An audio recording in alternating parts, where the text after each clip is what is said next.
Welcome to Ask the Meadmaker, where I, Ricky the Meadmaker, usually answer your questions about mead making, mead drinking, mead brewing, and really any question you're willing to send to me. But not this week.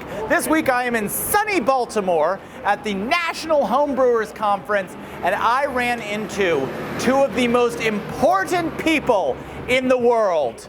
They are important to me, because all of you send me your questions every week, and I have been so happy to answer them. But I want to introduce the two people that taught me to brew. A decade ago, when I was learning to brew, I came across a video with these two young men in it. And I want them to introduce themselves and tell you a little bit about what they do. Well, Ricky, I'm James Spencer, and I, along with my friend Steve Wilkes, have started Basic Brewing Radio, Basic Brewing Video, and our DVDs as well.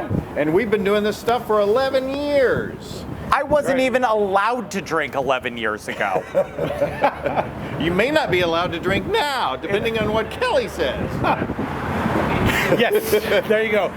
So we started brewing in 1995. Somewhere around there, 96, 95 or 96. 97. We've been brewing a long time. We finally started doing it professionally, you might say. And I'm glad that you appreciate what we did.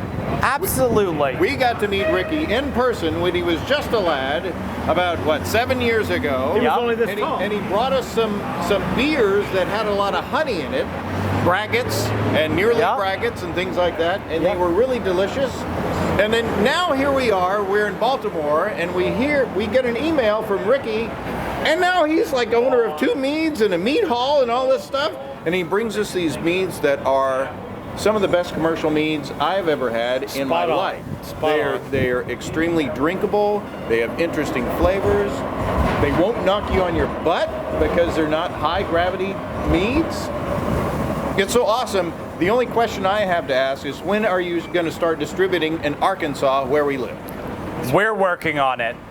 And that's the end of our show. I don't have a word of the week this week because other Ricky is still in Vermont. So, thank you guys. Keep sending your questions and I'll get to them as soon as possible. Cheers. Happy brewing.